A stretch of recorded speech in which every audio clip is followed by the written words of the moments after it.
Next ಓಂ ಚೇತನ ಚೇತನ ಜಗನ್ನಿಯಂತ್ರೇ ಅಶೇಷ ಸಂವಿದೆ ನಮೋ ನಾರಾಯಣಾಯಾಜ ಸರ್ವಶಕ್ರಾದಿವಂದಿತ. ಏನಾಯ್ತು ಈಗ? ಮುಕ್ತಿಯಲ್ಲಿಗೆ ಜ್ಞಾನ ಬಂದ ಮುಕ್ತಿ ಗ್ಯಾರಂಟಿ ಅಂತ ಹೇಳಿದರು. ಆದರೆ ಯಾವ ಕಾರಣಕ್ಕೂ ಏನಾಗೋದಿಲ್ಲ, ಅದು ಫೇಲ್ ಆಗೋದು. ಜ್ಞಾನ ಬಂದರೆ ಮುಕ್ತಿ ಅಶ್ಯೂರ್. ಆ ಬಗ್ಗೆ ಯಾರು ತಲೆ ಕೆಡಿಸ್ಕೋಬೇಕಾಗಿಲ್ಲ. ಮುಕ್ತಿ ನಚೇತ್ ಕರ್ಮಾಕ್ಷಯ ಇತಿ ವಾಚ್ಯಂ ಪ್ರಾರಬ್ಧಸ್ಯೈವ ಕುತಸ್ಯ ತಾವದ್ಭೋಗಂ ಸಂಸ್ಥಿತೇ. ಆದರೂ ಕೂಡ ಸರ್ವಕರ್ಮಕ್ಷಯ ಆಗಿದೆ ಅಂತ ಹೇಳ್ತೀವಿ ನಾವು, ಇಲ್ಲ ಅಂತಲ್ಲ. ಆದರೆ ಪ್ರಾರಬ್ಧ ಏನಿದೆ, ಉದಾಹರಣೆಗೆ ನಾವು ಹೇಳ್ಬೇಕಾದ್ರೆ ಹೇಳ್ತೇವೆ. ಈಗ ಎಲ್ಲ ಫುಲ್ ಹೀಟ್ರ್ ಕಾದುಬಿಟ್ಟಿದೆ, ಈಗ ಆಫ್ ಮಾಡಿದ್ದಾನೆ. ಆಫ್ ಮಾಡಿದ ತಕ್ಷಣ ಬಿಟ್ಟೆ ತಣ್ಣಗೇನಾಗಿಲ್ಲ ಅದು, ಬಟ್ ಆಫ್ ಆಗಿದೆ ಅಂತ ಹೇಳ್ಬಿಡ್ತಾನೆ. ಆ್ಯಕ್ಚುಲಿ ಪೂರ್ತಿ ಆಫ್ ಆಗೋದು ಯಾವಾಗ? ನಮ್ಮ ಎಕ್ಸ್ಪೆಕ್ಟೇಷನ್ ಇರೋದು ಮುಟ್ಟಿದ್ರೆ ತಣ್ಣಗಿರ್ಬೇಕು, ಅದಾಗಲೂ ಭಾರಿ ಟೈಮ್ ಬೇಕು. ಬಟ್ ಸ್ವಿಚ್ ಆಫ್ ಮಾಡಿದ ತಕ್ಷಣ ಏನಾಯ್ತು ಅಲ್ಲಿಗೀಗ? ಆಫ್ ಆಯ್ತು ಈಗಾಗಲೇ. ಅಲ್ಲಿಂದ ನೆಕ್ಸ್ಟ್ ಪ್ರೋಸೆಸ್ ಏನೀಗ? ಆರೋ ಪ್ರೋಸೆಸ್ ಶುರುವಾಗುತ್ತೆ. ಈಗ ಆರೋ ಪ್ರೋಸೆಸ್ ಶುರು ಇಡ್ತಾನೆ ಕಾಯಿಲೆಕ್ಕೆ. ಸ್ವಿಚ್ ಹಾಕಿದ ತಕ್ಷಣ ಕಾಯಿಲ್ಲ, ಮತ್ತೆ ನಿಧಾನ ಪ್ರೋಸೆಸ್ ಶುರುವಾಯ್ತು. ಈಗ ಇಲ್ಲೂ ಕೂಡ ಹಾಗೇನೆ. ಇವತ್ತು ಜ್ಞಾನ ಬಂದರೆ ಮೋಕ್ಷ ಅಂದ್ರೆ ಅರ್ಥ ಏನು ಅಂದರೆ ಹೀಗಂತ ಅರ್ಥ. ಅದು ಪ್ರಾರಬ್ಧ ಹೀಟ್ ಹೋಗ್ಬೇಕಷ್ಟೆ. ಉಳಿದ ಹೀಟಲ್ಲ, ಇನ್ನು ಹೀಟ್ ಆಗೋ ಚಾನ್ಸ್ ಇಲ್ಲ. ಆಫ್ ಮಾಡಿರೋದು ಹೀಟ್ ಆಗೋ ಚಾನ್ಸ್ ಇಲ್ಲೇ ಇಲ್ಲ, ಜೀರೋ. ಆದರೆ ಒಂದಿದೆ, ಅದು ಬೆಂಕಿ ಎಷ್ಟು ಜೋರಾಗಿದೆ. ಈಗ ಕ್ರಮೇಣ ಏನಾಗ್ತಾ ಬರುತ್ತದು, ತುಂಬ ಹೊತ್ತು ತಗೊಳ್ಳಲ್ಲ. ಎಷ್ಟು ತಗೊಳುತ್ತದು? ಸ್ವಲ್ಪ ಟೈಮ್ ತಗೊಳ್ಳೋದು, ಗೊತ್ತಾಯ್ತಾ? ಆಮೇಲೆ ಅದು ಪೂರ್ತಿ ಯಾರೇ ಹೋಗ್ಬಿಡುತ್ತೆ ಅಷ್ಟೆ. ಅದು ಮುಕ್ತಿ. ಹಾಗೆ ಅಂದರೆ ನೀವು ಆಫ್ ಆಗಿದೆ ಅಂತ ಯಾವಾಗ ಕರಿತೀರಿ? ಸ್ವಿಚ್ ಮಾಡಿ ಆಫ್ ಮಾಡಿದ ತಕ್ಷಣ ಕರಿತೀರಿ. ಪೂರ್ತಿ ಯಾರೋದು ಆಮೇಲೆ. ಅದೇ ರೀತಿಯೇ ಅಪ್ರೋಕ್ಷ ಜ್ಞಾನ ಬಂದ ತಕ್ಷಣ ಮುಕ್ತಿ ಅಶ್ಯೂರ್ಡ್ ಅಂದರೆ ಇನ್ನು ಅವನು ವಾಪಸ್ ಹೋಗೋ ಚಾನ್ಸೇ ಇಲ್ಲ. ಇನ್ನು ಏನು ಹೆಚ್ಚಾಗೋ ಚಾನ್ಸ್ ಇಲ್ಲ, ಹೀಟ್ಸ್ ಹೆಚ್ಚಾಗೋ ಚಾನ್ಸ್ ಇಲ್ಲ. ಈಗ ಅದೇನಿದ್ರು ಕಡಿಮೆ ಆಗ್ತಾ ಹೋಗುತ್ತೋ ಹೊರತು ಹೆಚ್ಚಿಲ್ಲ. ಅದು ಕೂಡ ಎಷ್ಟು? ತುಂಬ ಕಾದಿದ್ದರೆ ಸ್ವಲ್ಪ ಜಾಸ್ತಿ ಹೊತ್ತು ತಗೊಳುತ್ತೆ, ಸ್ವಲ್ಪ ಕಾದಿದ್ದರೆ ಬೇಗ ಆಗಿಬಿಡುತ್ತೆ. ಇದೇ ಸಿಂಪಲ್. ಅದು ಈ ಅರ್ಥದಲ್ಲಿ ಯಾವ ಸಮಸ್ಯೆನೂ ಇಲ್ಲ. ಅದಕ್ಕೆ ಪ್ರಾರಬ್ಧ ಭಾರಿ ಜಾಸ್ತಿ ಇದೆ. ಬ್ರಹ್ಮದೇವ್ರ ಕೆಲಸ ಭಾರಿ ದೊಡ್ಡದಾದ್ರಿಂದ ಅವರು ಅಷ್ಟು 100 ವರ್ಷ ಬೇಕಾಗಿ. ಉಳಿದವರಿಗೆಲ್ಲ ಈ ಬದಿರಿಯಲ್ಲಿ ಇಳಿಸಿದ ತಕ್ಷಣ ಆರೋಗ್ಬಿಡುತ್ತಲ್ಲ, ಆ ಥರ ಇಳಿಸಿದ ತಕ್ಷಣ ಎಷ್ಟು ಸಿಟ್ಟು ಬರುತ್ತೆ. ಹೊತ್ತು ಬಳಸಿದ್ರೆ ಏನು ಇಲ್ಲಿಗೆ ಬಡಿಸೋದು, ಇಷ್ಟು ಆರಿದ್ದು ಯಾರು ತಿಂತಾರೆ? ಈಗ ಒಲೆ ಮೇಲೆ ತಂದು ಹಾಕಿರೋದು, ಹೊರಗಿನ ವಾತಾವರಣ ಆಗಿದೆ. ಆದ್ದರಿಂದ ಪ್ರಾರಬ್ಧನೂ ವೇರಿ ಆಗುತ್ತೆ, ಪ್ರಾರಬ್ಧ ಕೂಡ ವೇರಿ ಆಗುತ್ತೆ. ಬದರಿ ಅಂತ ಊರಲ್ಲಿ ಬೇಗ ಹಾಕ್ಬಿಡೋದು. ದೊಡ್ಡವರು ಕೆಲವರು ಪ್ರಾರಬ್ಧ ಬೇಗ ಕಳೆದೋಗ್ಬಿಡೋದು, ಕೆಲವರು ನಿಧಾನವಾಗಿ ಕಡಿಯುತ್ತೆ. ಅಷ್ಟೇ ಹೊರತು ಬೇರೆ ಅಲ್ಲ. ಕೆಲವು ಕಡೆ ಇಳಿಸಿದ್ರು ಇನ್ನೂ ಎಲ್ಲಿ ಗೊತ್ತಾ, ಬಿಸಿ ಆಗುತ್ತೆ. ಕೆಲವು ಸಲ ಬಿಸಿಗೆ ಎಲ್ಲ ಒಂದು ಊರಿಗೆ ಹೋದ ರಾಯಚೂರಿಗೆ ಹೋದ ಕಾಲಕ್ಕೆ ಎಲ್ಲ ಒಂದು ಇದಕ್ಕೆ ಹೋಗ್ಬೇಕಾಗಿತ್ತು. ಯಾವುದೋ ಸಾಬುಣದ ವಿಷಯ ಇತ್ತು, ಅವ್ರಿಗೆ ಹೋಗಿದ್ವಿ. ಇಲ್ಲಿ ಬರ್ತಾ ಬಕೆಟ್ನಲ್ಲಿ ನೀರು ತುಂಬಿಟ್ಟು ಹೋಗ್ಬಿಟ್ಟಿದ್ದಾರೆ. ಬಂದು ಬಿಟ್ಟಿದ್ರೆ ಸುಡ್ತಾ ಇದೆ ಅಂತ. ಅದು ಇಟ್ಟೋಗಿರೋದು ಅಷ್ಟೇ. ಸೋಲಾರ್ ಎನರ್ಜಿ ಎಷ್ಟೊತ್ತು ಗೊತ್ತಾಗುತ್ತೆ. ಇದೆಲ್ಲ ಮಾಡಬೇಕಾಗಿಲ್ಲ. ಅಷ್ಟಕ್ಕೆ ಮುಟ್ಲಿಕ್ಕೆ ಸಾಧ್ಯ ಇಲ್ಲ, ಆ ಥರ ಕಾದಿ. ಅದು ಯಾಕೆ ಬೈದ್ರೆ ಬರ್ಚಿ ಆಫ್ ಇದು. ಅದು ಸಜ್ಜನ ಸಂಘ ಮಾಡಿದರೆ ಹಾಗಾಗುತ್ತೆ. ಇವನೇನು ಮಾಡದೆ ಹೋದರೂ ಕೂಡ ಒಳ್ಳೆಯವ್ರ ಮಧ್ಯೆ ಕೂತಿದ್ರೆ ಸ್ವಲ್ಪ ಎಫೆಕ್ಟ್ ಕ್ರಿಯೇಟ್ ಆಗಿರುತ್ತೆ. ಡೈರೆಕ್ಟ್ ಬೆಂಕಿ ಕಾಂಟ್ಯಾಕ್ಟ್ ಇಲ್ಲ ಅವನಿಗೆ, ಆದರೂ ಕೂಡ ಬಿಸಿಯಾಗಿದೆ. ಇವನು ಏನೂ ಓದಿಲ್ಲ. ಆದ್ರೆ ಓದೋದ್ರ ಮಧ್ಯೆ ಇದ್ದಾಗ ಏನಾಗುತ್ತೆ, ಭಾಳಷ್ಟು ಕೇಳಿದವರು ಪುಸ್ತಕನೇ ಓದಿರೋದಿಲ್ಲ. ಅವರು ಹೇಳೋರಿಗಿಂತ ಚೆನ್ನಾಗಿ ಹೇಳ್ತಾರೆ, ಓದೋರಿಗಿಂತ ಚೆನ್ನಾಗಿ ಹೇಳ್ತಾರೆ. ಕ್ಲಾರಿಟಿ ಜಾಸ್ತಿ ಇರುತ್ತೆ ಅವ್ರಿಗೆ. ಅದು ಒಪ್ಪಬೇಕು ನಾವು. ಅದು ಸ್ವರೂಪಯೋಗ್ಯತೆ. ಅಲ್ಲಿಗೆ ಆ ವಿಷಯ ಮುಗಿದು ಈಗ ಬಂತು ದ್ವಿತೀಯ ಪಾದ. ಇಲ್ಲೇನು ಬರುತ್ತೆ ಈಗ? ನಚ ವಾಕ್ ಪೂರ್ವ ರೂಪಂ ಮನ ಉತ್ತರ ರೂಪಂ ಮನಃ ಪೂರ್ವ ರೂಪಂ ವಾಗ್ ಉತ್ತರ ರೂಪಂ ಇತ್ಯುಕ್ತೇ ವ್ಯಾಮಿಶ್ರತ್ವಾತ್ ಅನಿರ್ಣೀತಿರೇವಾ. ನೋಡಿ ಹೇಗಿದೆ. ಕೆಲವು ಕಡೆ ಹೀಗೆ ಹೇಳ್ತಾರೆ, ವಾಕ್ ಪೂರ್ವ ರೂಪಂ ಮನ ಉತ್ತರ ರೂಪಂ. ವಾಕ್ ಮೊದಲು, ಮನಸ್ಸು ಆಮೇಲೆ. ಸುಮ್ಮನೆ ಕೇಳ್ಕೊಂಡು ಹೋಗ್ತಿದ್ವಿ. ಆಮೇಲೆ ಇನ್ನೊಂದು ಶುರು ಮಾಡಿದ್ರೆ ಮತ್ತೆ ಮನಃಪೂರ್ವ ರೂಪಂ ವಾಗ್ ಉತ್ತರ ರೂಪಂ ಅಂತ ಹೇಳಿ ಈಗ ಹೇಳ್ತಾರೆ. ಏನು ಮಾಡ್ಬೇಕು ಇದಕ್ಕೀಗ? ಉಲ್ಟಾ ಪಲ್ಟ ಆಗಿರುತ್ತಲ್ಲ ಅಂತ ಪ್ರಶ್ನೆ ಬಂತು. ಅದಕ್ಕೆ ಹೇಳ್ತಾರೆ, ಏನಿದೆ, ಎಂಥ ವಾಕ್ಯ ಇದು? ವ್ಯಾಮಿಶ್ರ ವಾಕ್ಯ. ಇದು ವಾಕ್ಯ ಎಲ್ಲಿ ಬಂದಿದೆ? ಎಲ್ಲಿ? ಯಾವ ಗ್ರಂಥ?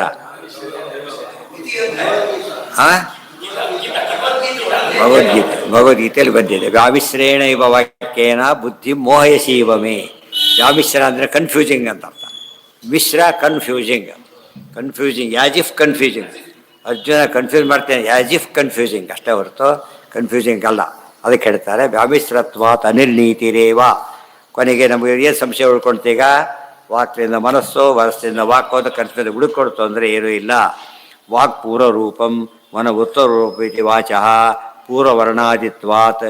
ಆಮೇಲೆ ನಿರ್ದೇಶ ಮಾತ್ರೇಣ ಮನಃ ಪೂರ್ವ ರೂಪಂ ಇತ್ಯನೇನ ಸಾಮ್ಯಂ ಮನಸಾವ ಅಗ್ರೆ ಸಂಕಲ್ಪಯತಿ ಅಥ ವಾಚ ವ್ಯಾಹರತಿ ಇತಿ ಯುಕ್ತಿತೋ ವಿಶೇಷೋ ಮನಃಪೂರ್ವಕತ್ವಸ್ಯ ಏಷ ಶ್ರುತಃ ಇತಿ ಪ್ರಾಧಾನ್ಯಂ ಮನಸಾ ಏವ ಹಿ ಜ್ಞಾಯತೆ.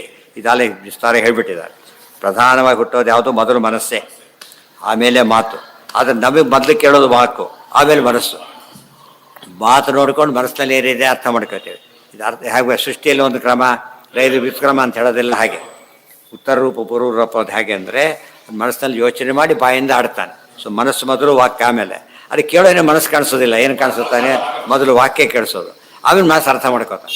ಅವ್ನು ಈ ಕರೆದ ಭಾರಿ ಒಳ್ಳೆ ಮನಸ್ಸಿದೆ, ಈ ಕರೆದ ಸರಿ ಇಲ್ಲ, ಮನಸ್ಸು ಗೊತ್ತಾಗೋದು ಆಮೇಲೆ.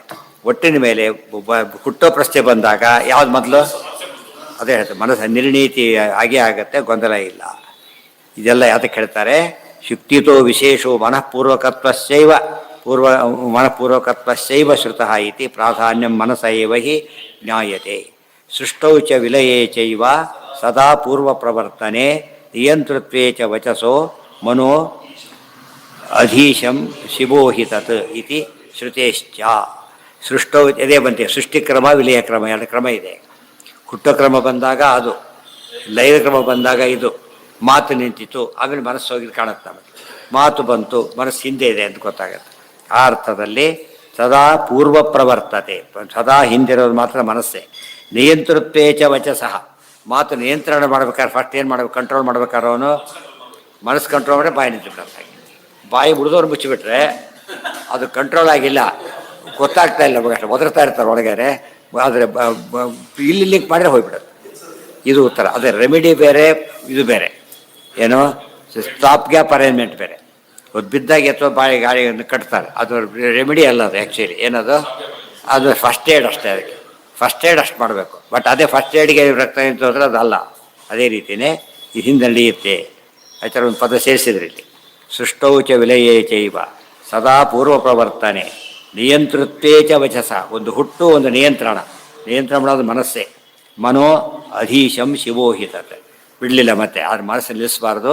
ರುದ್ರದೇವರ ರೋಲ್ ಇದೆ ಅಂತ ಹೇಳ್ತಾರೆ. ಮನೋನಿಯಾಮಕ ಆವರ್ತಾನೆ. ವಾಗಭಿಮಾನಿ, ಇಲ್ಲಿ ವಾಗಭಿಮಾನಿ ಯಾರು? ಉಮಾದೇವಿ. ಉಮಾವೈ ವಾಕ್ ಸಮುದ್ದಿಷ್ಟ ಅಂತ ಹೇಳಿರೋದ್ರಿಂದ ಅವರು ಗುರು ತಗೋಬಾರ್ದು, ಸರಸ್ವತಿ ತಗೊಳ್ಬಾರ್ದು. ಯಾಕೆ ಇಲ್ಲಿ ಕೆಳಗಿನವ್ರು ಹೇಳ್ತಾ ಇದ್ದಾರೆ. ಅದಕ್ಕೆ ಕನಕದಾಸ ಎರಡೂ ಸೇರಿಸ್ಬಿಟ್ರು. ನಮ್ಮಮ್ಮ ಶಾರದೆ, ಉಮಾ ಮಹೇಶ್ವರಿ, ನಿಮ್ಮೊಳಗಿರುತ್ತೆ ಹನಿ ಆರಂಭ. ಮೊದಲು ಶಾರದಾ, ಆಮೇಲೆ ಉಮಾ ಮಹೇಶ್ವರಿ. ಸ್ತೋತ್ರ ಮಾಡ್ತಿರೋದು ಯಾರನ್ನ? ಗಣೇಶನ್ನ. ಆದ್ದರಿಂದ ನಿಮ್ಮೊಳಗಿರೋ ನಾನು ಇಬ್ಬರು ಕೈಲೂ ಹತ್ತಿದ್ದಾನೆ. ತಾಯಿ ಕೈಲಿ, ಅಜ್ಜಿ ಕೈಲಿ, ಇಬ್ಬರು ಕೈಲಿ ಇರೋದ್ರಿಂದ ಅವರು ಇಬ್ಬರ ಧೀರನಾಗಿದ್ದಾರೆ. ಇದು ಸಿದ್ಧಾಂತ. ಅದು ಎಷ್ಟು ತಿಳ್ಕೊಂಡು ಬರೆದಾರೆ ಪದ ನೋಡ್ಬೇಕಾದ್ರೆ.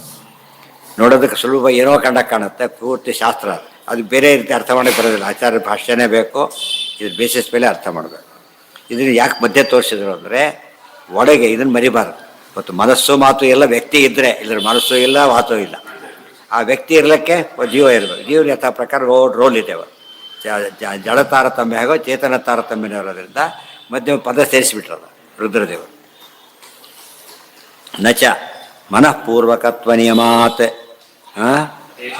ಅಶೇಷ ದೃಷ್ಟ ವ್ಯಾಪಾರಾಣಾಂ ತಸ್ಯ ಪ್ರಾಣಾತ್ ಅನೂನತಾ ಇಂದ್ರಿಯಸ್ಥೈ ಸ್ವರೂಪೈಸ್ತು ಜ್ಞಾನಾನಿ ಜನಯತ್ಯಸೌ. ಇದು ಭಾಳ ಅಪೂರ್ವವಾದ ಒಂದು ಹೊಸ ಶ್ಲೋಕ ಇದೆ. ಈಗ ನಚ ಮನಃಪೂರ್ವಕತ್ವ ನಿಯಮಾತ್ ಅಶೇಷ ದುಷ್ಟಾದೃಷ್ಟ ವ್ಯಾಪಾರಾಣಾಂ ತಸ್ಯ ಪ್ರಾಣಾದನೂನತ. ಹಾಗಿದ್ದರೆ ಮಾತು ಮನಸ್ಸಿಂದ ಬಂತು ಅಂತ ಹೇಳಿದ ಮೇಲೆ ಈ 11 ಇಂದ್ರಿಯನು ಯಾರು ಕಂಟ್ರೋಲ್ದಿರೋದು? 10 ಕೂಡ ಮನಸ್ಸೇ ಕಂಟ್ರೋಲ್. ಅವರೇ ದೊಡ್ಡವರು. ಪ್ರಾಣದೇವರು ಪ್ರಾಣ ಅಧಿಪತಿ, ಇವರು ಪ್ರಾಣಾಧಿಪತಿ. ಅದಕ್ಕೆ ಅನೂನತ. ಅವ್ರಿಗೇನು ಬರಲಿಲ್ಲ? ಸಾಮ್ಯ ಬಂದ್ಬಿಡ್ರೆ ಕಡಿಮೆ ಆಗೋದಿಲ್ವಲ್ಲ ರುದ್ರದೇವರು ಅಂತ ಕೇಳಿದ್ರೆ ಅಲ್ಲ ಅಂತ ಹೇಳ್ತಾರೆ. ಹಾಗಲ್ಲ. ಯಾಕೆ? ಇದು ಡಿಟೇಲ್ಡ್, ಇದು ಭಾರಿ ಅಪೂರ್ವವಾದ ಒಂದು ಕೊಟೇಶನ್ ಇದು. ಇಂದ್ರಿಯಸ್ಥೈಹಿ ಸ್ವರೂಪೈಸ್ತು ಜ್ಞಾನಾನಿ ಜನಯತ್ಯಸೌ. ವಾಯುದೇವರು ಏನು ಮಾಡ್ತಾ ಇದ್ದಾರೆ? ರುದ್ರದೇವರು ಒಂದು ರೂಲ್, ಅವ್ರು ಲಿಮಿಟ್ ಆಗಿಬಿಡುತ್ತಾರೆ. ಒಂದೇ ಡಿಪಾರ್ಟ್ಮೆಂಟಲ್ಲಿ ಅಟೆಂಡರ್ ಎಂದು ಹೇಳಿದ್ರೆ ಎಲ್ಲಿವರೆಗೆ ಇರ್ತಾರೆ? ಚೀಫ್ವರೆಗೂ ಇರ್ತಾರೆ. ಸುಮ್ಮನೆ ಕೇಳಿದಾಗ ರೆವೆನ್ಯೂ ಡಿಪಾರ್ಟ್ಮೆಂಟ್ ಅಷ್ಟೇ. ಕೆಲವರು ರೋಲ್ ಹೇಳೋದಿಲ್ಲ, ತಮ್ಮದು ಡಿಪಾರ್ಟ್ಮೆಂಟ್ ಹೇಳ್ಬಿಡ್ತಾರೆ. ನಾವು ಆಫೀಸರ್ ನಾವು ಹೋಗ್ಬಿಡ್ತೀವಿ ಅಷ್ಟೇ. ಅವ್ರು ಕೇಳಿದಾಗ ಹೇಳ್ತಾರೆ, ಅವನ ಬಾಯಿ ಬಿಟ್ಟು ಕೇಳಿದಾಗ ಹೇಳೋರು. ಏನು ಇದಾ? ಇಲ್ಲ ಇಲ್ಲ, ಈ ರೀತಿ ತಾವೇ ಹೇಳ್ತಾರೆ. ಇಲ್ಲ ಆದಷ್ಟು ಅವರು ಗೌರವ ಜಾಸ್ತಿ ಮಾಡ್ಕೊಂಡು ಟ್ರೈ ಮಾಡ್ತಾರೆ. ಅದಕ್ಕೇ ಇಲ್ಲೂ ಕೂಡ ಅಷ್ಟೆಲ್ಲ ಇರೋದ್ರಿಂದ ಇಂದ್ರಿಯ ವ್ಯಾಪಾರ ಮನಸ್ಸಿರ್ಬೇಕು ನಿಜ. ಮನಸ್ಸು ಫಂಕ್ಷನ್ ಮಾಡ್ಬೇಕಾದ್ರೆ ಪ್ರಾಣ ಇರಬೇಕು ಫಸ್ಟು. ಡೆಡ್ ಬಾಡಿಗೆ ಪ್ರಾಣ ಮನಸ್ಸಿದೆಯಾ ಇಲ್ಲ, ಇಲ್ಲೇ ನಮ್ಗೆ ಉತ್ತರ ಸಿಕ್ಬಿಡ್ತು. ಈಗ ನಾವು ಮನಸ್ಸಿಲ್ಲ ಅವ್ರು ಮಾತಾಡ್ತಾ ಇಲ್ಲ ಅಂತ ಹೇಳೋದಿಲ್ಲ, ಸತ್ತೋಗಿದ್ದಾರೆ ಮಾತಾಡ್ತಾ ಇಲ್ಲ ಅಂತ ಹೇಳ್ತಾರೆ. ಆದ್ದರಿಂದ ಏನಾಯ್ತು, ಈಗ ಮನಸ್ಸಿನ ಸಮೇತ ಹೋಯ್ತದೆ. ಈಗ ಮನಸ್ಸಿಗೂ ಎಕ್ಸಿಸ್ಟ್ ಇದೆ, ಆ ಸ್ಥಿತಿ ಬಂತ. ಆದ್ದರಿಂದ ವಾಯುದೇವರ ರೋಲ್ ಬೇರೆ, ಇವ್ರ ರೋಲ್ ಬೇರೆ. ಪ್ರತಿಯೊಬ್ಬ ಮಂತ್ರಿ ತನ್ನ ಡಿಪಾರ್ಟ್ಮೆಂಟ್ ಮಾತ್ರ ನೋಡ್ತಾರೆ, ಚೀಫ್ ಮಿನಿಸ್ಟ್ರು ಎಲ್ಲದನ್ನೂ ಕಂಟ್ರೋಲ್ ಮಾಡ್ತಾರೆ. ಆ ಕಂಟ್ರೋಲ್ ಮಾಡೋ ಕೆಪಾಸಿಟಿ ಯಾರಿಗಿಲ್ಲ, ಅವ್ರದವ್ರಿಗಿಲ್ಲ. ಮನಸ್ಥೆ ಇದಿಷ್ಟು ಸರಿಯಾಗಿ ಯಾತಕ್ಕೆ ಇಂಪಾರ್ಟೆಂಟು ಗೊತ್ತಾಗತ್ತೆ. ಈಗ ಮನಸ್ಥೇನ ವಿಶೇಷೇಣ ಕಾರ್ಮೈಹಿ ಕರ್ಮ ಕೃದೇವಚ. ಕರ್ಮ ಅಂದರೆ ಕರ್ಮೇಂದ್ರಿಯಗಳು ಅಂತ ಅರ್ಥ. ಪರಮಾತ್ಮ ಏನು ಮಾಡ್ತಾರೆ, ಈಗ ಮನಸ್ಥೇನ ಮನಸ್ಸಿನೊಳಗೆ ಇದ್ದು ಪ್ರಾಣದೇವರು ಕರ್ಮ ಇಂದ್ರಿಯಗಳ ಕಾರ್ಯವನ್ನು ಮಾಡಿಸ್ತಾ ಇದ್ದಾರೆ. ಆಮೇಲೆ ಪೃಥಕ್ ಸ್ಥಿತೇನ ರೂಪೇಣ ಜೀವಂ ಧಾರಯತಿ ಪ್ರಭು. ಇದೆಲ್ಲದರ ಹೊರಗಿದ್ದು ಜೀವರ ಧಾರಣೆ ಮಾಡ್ತಾರೆ. 6, 3, 2, 1,000. ವಾಯುದೇವರ ರೋಲ್ ಎರಡಿದೆ, ದೇಹದ ಮೇಂಟೆನೆನ್ಸ್ ಒಂದೇ, ಇಂದ್ರಿಯಗಳ ನಿಯಂತ್ರಣ ಒಂದಿದೆ. ಎರಡು ರೂಪದಲ್ಲೂ ಮಾಡ್ತಾರೆ ಅವರು. ಆದರೆ ಅವರವರಿಗೆ ಭೇದ ಇಲ್ಲ, ಆದರೆ ಫಂಕ್ಷನ್ ಬೇರೆ ಮಾಡ್ತಾರೆ. ಅವನೇ ಮೇಸ್ಟ್ರೇ. ಇನ್ವಿಜಿಲೇಷನ್ ಪರ್ಪಸ್ಸೇ ಬೇರೆ, ಟೀಚಿಂಗ್ ಪರ್ಪಸ್ಸೇ ಬೇರೆ, ವ್ಯಾಲ್ಯೂಯೇಷನ್ ಪರ್ಪಸ್ಸೇ ಬೇರೆ. ಅದೇ ಮೇಸ್ಟ್ರೇ. ಇನ್ವಿಜಿಲೇಷನ್ ಇದ್ದ ಕಾಲಕ್ಕೆ ಏನು ಮಾಡ್ತಾರೆ, ಪೇಪರ್ ಕೇಳಿದಾಗಲೇ ಕೊಡ್ತಾರಲ್ಲ, ಅಷ್ಟೇ ಕೆಲಸ. ಅವನು ಏನು ಬರೋದ ನೋಡೋದೇ ಇಲ್ಲ. ತಗೋ ಸೈನ್ ಮಾಡೋ ತಗೋ ಅಷ್ಟೇ. ಪಾಠಕ್ಕೆ ಅವೆಲ್ಲ ಇಲ್ಲ. ನಿನ್ನೆ ಏನು ಮಾಡಿದೆ ಅಂತ ಕೇಳ್ತಾರೆ, ಹೇಳ್ತಾನೆ ತಪ್ಪು ಸರಿ ಹೇಳಿ, ಇಲ್ಲಿ ಹೇಳೋದಿಲ್ಲ. ಅದ್ರ ಏನಾದ್ರು ಅವ್ರ ಚಿತ್ರ ಬರ್ಕೊಂಡು ಸುಮ್ಮನೆ ಕೂತಿರ್ತಾರೆ. ಯಾಕೆ, ಯು ಆರ್ ಫ್ರೀ. ಈಗ ಜನರೋಲ್ ಏನೇ ಇಲ್ಲ, ಅದರಲ್ಲಿ ಕಂಟ್ರೋಲ್ ಮಾಡೋಕೆ ನಮ್ಮಲ್ಲಿ ಕೂಡಿಸಿಲ್ಲ. ಕಾಪಿ ಮಾಡಬಾರ್ದು ಅಷ್ಟೇ ಹೊರತು ಬೇರೆದಕ್ಕೆ ಕೂಡಿಸಿಲ್ಲ, ಅಷ್ಟೇ ಕೆಲಸ. ಇಲ್ಲಿ ಕೂತ ಉಪದೇಶಕರು ಅವರು ವಾಯು ರೂಪದ ಉಪದೇಶ, ಬ್ರಹ್ಮರೂಪದ ಉಪದೇಶ ಮಾಡೋದಿಲ್ಲ.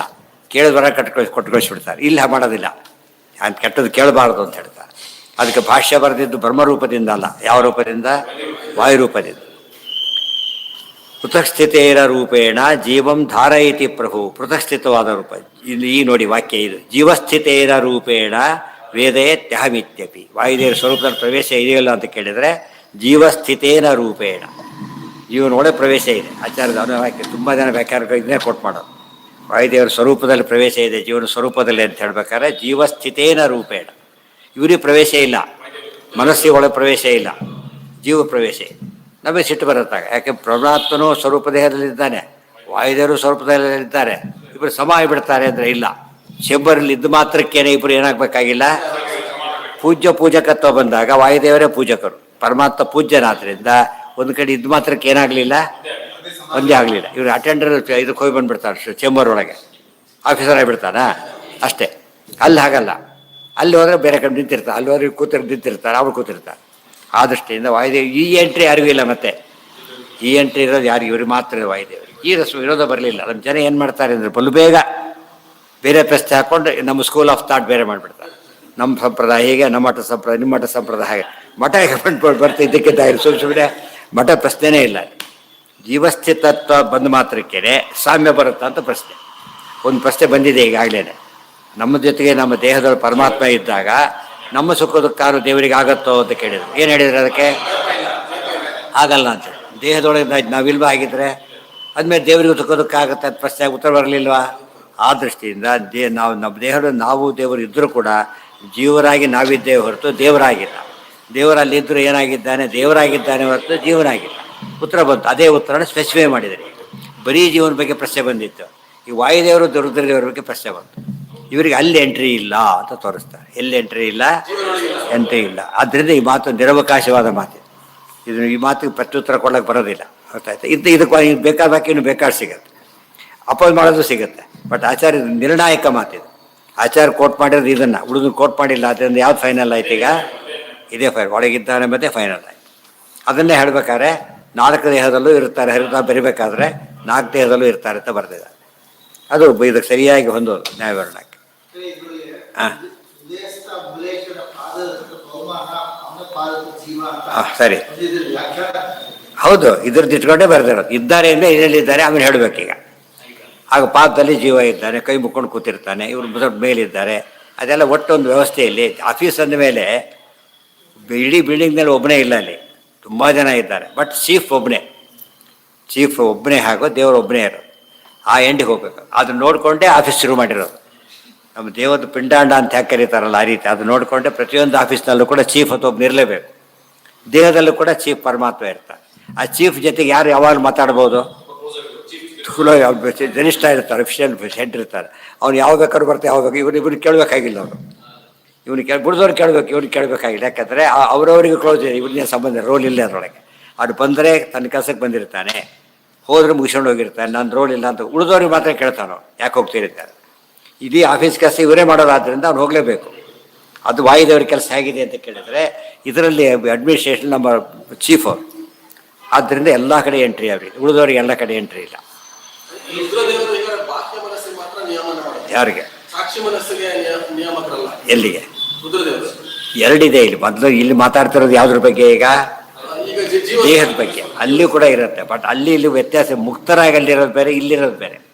ಇಲ್ಲಿ ಸಾಧನೆ ಮಾಡಿಸ್ತಾ ಇರೋದ್ರಿಂದ ಇಲ್ಲಿ ರೋಲ್ ಬೇರೆ, ಅಲ್ಲಿ ಮುಕ್ತಾಗಿದ್ದು ಆ ರೋಲೇ ಬೇರೆ. ಒಂದು ಫಂಕ್ಷನಲ್ಲಿ ಮೀಟ್ ಮಾಡೋದಕ್ಕೂ ಆಫೀಸಲ್ಲಿ ಮೀಟ್ ಎಷ್ಟು ವ್ಯತ್ಯಾಸ ಇದೆ. ಈಗ ಆಫೀಸಲ್ಲಿ ಮೀಟ್ ಮಾಡ್ಬೇಕಾರೆ ಅಂತ ಮೀಟ್ ಮಾಡ್ತಾನೆ ಅವನೀಗ, ಅದನ್ನೇ ದಕ್ಷ ತಪ್ಪು ತಿಳ್ಕೊಂಬಿಟ್ಟ. ನಾನು ಬಂದರೆ ಹೇಳ್ಬೇಕಾಗಿತ್ತು, ಹೇಳಲಿಲ್ಲ, ತಪ್ಪೋದು. ಆಫೀಸ್ ಬೇರೆ, ಮನೆ ಬೇರೆ. ಅವ್ರು ಕನ್ಫ್ಯೂಸ್ ಮಾಡಿಕೊಂಡ್ರು. ಆಮೇಲೆ ಅರ್ಥ ಆಯ್ತು, ಆ ರೋಲ್ ಹೇಳಬಾರದಿಲ್ಲ. ಜಸ್ಟ್ ಮುಕ್ತಿಯಲ್ಲಿರೋ ರೋಲೇ ಬೇರೆ, ಈ ರೋಲೇ ಬೇರೆ. ಬಿಂಬತ್ವ ಮಧ್ಯೆ ಇರುತ್ತೆ, ಹೋಗೋದಿಲ್ಲ ಅವ್ರದ್ದು. ಗೊತ್ತಾಯ್ತು. ಇಲ್ಲಿ ಸರಿ ಮಾಡಿ ತಪ್ಪು ಮಾಡಿಸೋ ಪ್ರಶ್ನೆ, ತಪ್ಪು ಮಾಡೋದು ಚಾನ್ಸೇ ಇಲ್ಲ. ಬರೀ ನಿಯಮನ ಮಾಡಿದ್ರೆ ಸಾಕಷ್ಟೇ. ಸ್ಟಾರ್ಟ್ ಮಾಡೋವರೆಗೂ ಒಂದು ಗೇರ್ಗೆರೆ ಹಾಕ್ತಾರೆ. ಮೂಲಕ ಶುರು ಮಾಡಿದ ಮೇಲೆ ಮೇಂಟೈನ್ ಮಾಡ್ತಿದ್ರೆ ಸಾಕು. ಹಾಂ